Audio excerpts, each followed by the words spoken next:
नमस्कार, मैं अरुण कुमार पांडे। आप देख रहे हैं अरुण पांडे की बात।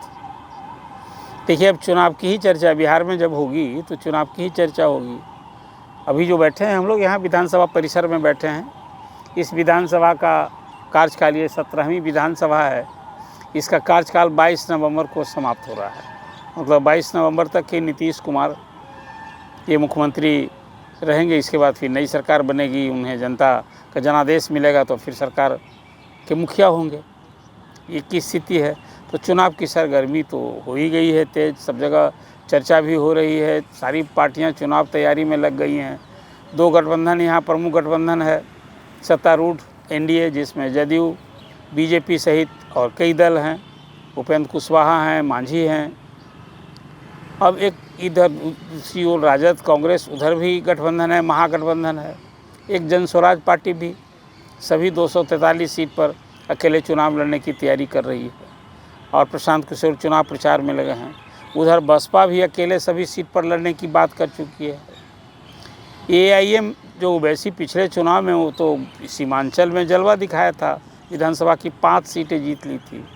तो उसका भी चल रहा है कि भाई अब तो तैयारी है, इस बार थोड़ा अपना विस्तार की भी तैयारी है। और इस बीच भाजपा के विरोध में, मतलब कि कम्युनल पार्टी न कहते हैं लोग, भाजपा विरोधी दल, उसको की सांप्रदायिकता को बढ़ावा देने वाली पार्टी है। तो ये भी प्रयास एआईएम की तरफ से हो रहा है कि महागठबंधन में हम लोग साथ लड़ सकते हैं यदि महागठबंधन चाहे तो। इस सब बीच में एक सवाल ये है कि नीतीश कुमार की उम्र और सेहत ये एक अलग चर्चा का विषय है, विवाद का विषय बना हुआ है कि नीतीश कुमार की बोली शैली बदल गई। नीतीश कुमार अब पहले वाले नीतीश कुमार नहीं हैं। और नीतीश कुमार खुद डिसीजन नहीं लेते हैं, बहुत लोगों को पहचानते नहीं हैं। इस तरह के आरोप और चर्चा, चाहे वो कभी तेजस्वी यादव, कभी प्रशांत किशोर, ये लोग करते रहते हैं। इस बीच आपको याद होगा कि 6 महीने से एक चर्चा हो रही है नीतीश कुमार के इकलौते संतान पुत्र निशांत की राजनीति में आने की।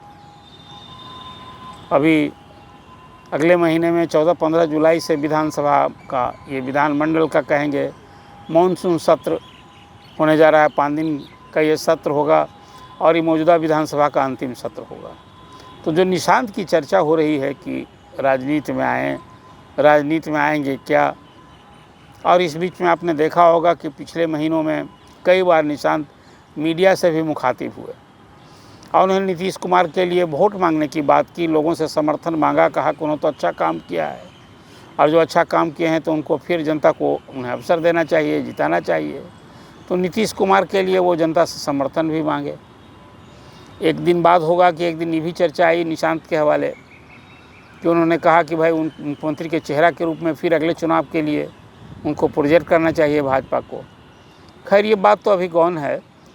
भाजपा की ओर से कहा ही जा रहा है कि नीतीश कुमार अभी सीएम हैं, उन्हीं की अगुवाई में हम लोग चुनाव लड़ेंगे और फिर वही नरेंद्र मोदी का नाम और नीतीश कुमार के चेहरे पर चुनाव लड़ने की बात है। और ये अभी 243 सीट वाली विधानसभा में 225 सीट जीतने का लक्ष्य एनडीए ने रखा है। फिर 20 जून को अभी प्रधानमंत्री आ रहे हैं सिवान। तो प्रधानमंत्री, अब तो लगता है कि चुनाव तक हर महीने आते रहेंगे। तो मैं तो निशांत की चर्चा कर रहा था कि निशांत क्या फिर चर्चा आएंगे राजनीति में। अभी तक जब ये सवाल पूछा जाता है तो मुस्कुराकर टाल देते हैं, बड़ा सधे अंदाज में। लेकिन इधर देखा कि जदयू के एक विधायक विनय चौधरी हैं, दरभंगा के बेनीपुर के, उन्होंने तो साफ साफ कई मीडिया वालों से बात की और कहा कि वो चाहते हैं कि निशांत राजनीति में आवें, जनता की भी ये मांग है। और अभी इस बार जो विधायक दल की बैठक होगी बाज़ाब्ता, उसमें इस मसले को हम उठाएंगे कि नहीं, निशांत जी को राजनीति में आना चाहिए। ये तय करना तो निशांत को है कि वो राजनीति में आते हैं कि नहीं। लेकिन ये मांग हो रही है और जदयू में अकेले वो नहीं है।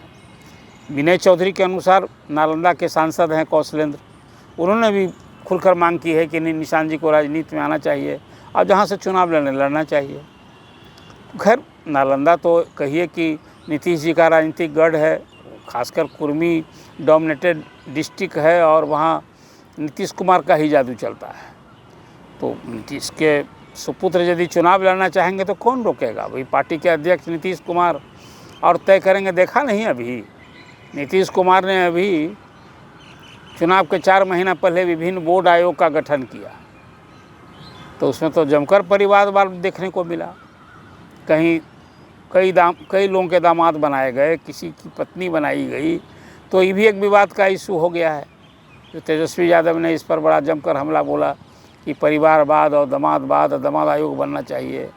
इसलिए ये बात हो रही थी कि कहीं जीतन राम मांझी के दामाद, तो रामविलास पासवान के दामाद मतलब चिराग पासवान के बहनोई, अशोक चौधरी के दामाद, विभिन्न ये आयोग और बोर्ड का जो गठन हुआ है इसमें कहीं मेंबर कहीं अध्यक्ष बनाए गए हैं।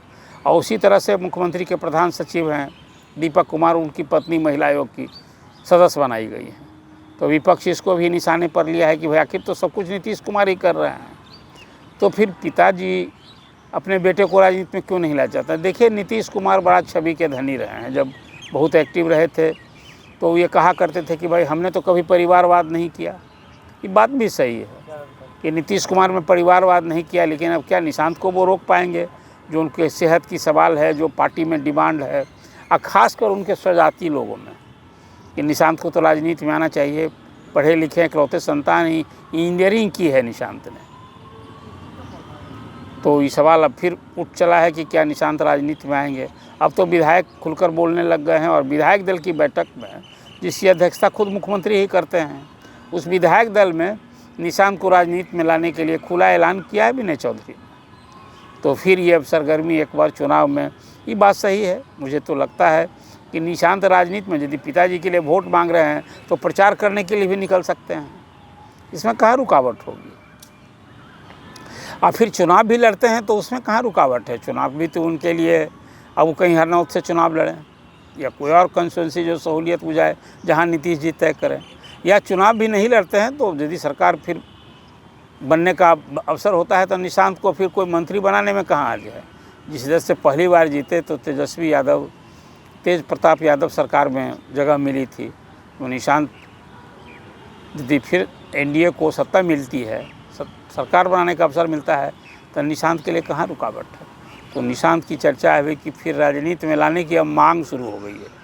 अब तक तो चर्चा थी और विधायक विनय चौधरी ने तो खुलकर ये मांग कर दी है। तो इससे बचे हुए 3-4 महीने में, अब तो अक्टूबर नवंबर में चुनाव ही होना है। अभी चर्चा हो रही है कि 2 या 3 चरणों में चुनाव होंगे, छठ और दीपावली के इर्द गिर्द, इसलिए कि बड़ी संख्या में छठ में लोग बिहार से जो बाहर लोग गए हैं वो आते हैं अपने घर। और उसी दौरान बीजेपी ने इसमें एक खास प्रयास किया है, जो कि बिहार के लोग बाहर जाते हैं उन सब प्रवासी जो दूसरे प्रदेशों में हैं, सब लोगों को बुलाया जाए। इसके लिए एक अभियान भाजपा चला रही है। तो चुनाव तैयारी में इसलिए मैंने आपसे कहा कि भाजपा तो लग गई है पूरी तरह, और इधर जदयू भी बैठा नहीं है, सब लोग प्रयास कर ही रहे हैं। तो चर्चा तो आपसे मैंने निशांत की राजनीति में आने की, फिर आएंगे क्या, ये सवाल के साथ अब उनको राजनीति में लाने की, चुनाव लड़ने की मांग पार्टी में उठ शुरू हो गई है। और इस बार की जो विधायक दल की बैठक होगी, ये बाज़ाब्ता एक प्रस्ताव लाने की बात की है विनय चौधरी कि हम तो प्रस्ताव लाएंगे और नीतीश जी से अनुरोध करेंगे कि विधायकों की ये मांग, आम लोगों की मांग को आप स्वीकार कीजिए और निशांत को राजनीति में लाइए, और निशांत भी फैसला ले कि वो राजनीति में आवे। तो ये चर्चा आपके सामने की जो अब तक की अद्यतन स्थिति थी। आपको ये चर्चा कैसी लगी आप कमेंट कीजिए, और अरुण पांडे की बात सब्सक्राइब कीजिए और शेयर कीजिए। धन्यवाद।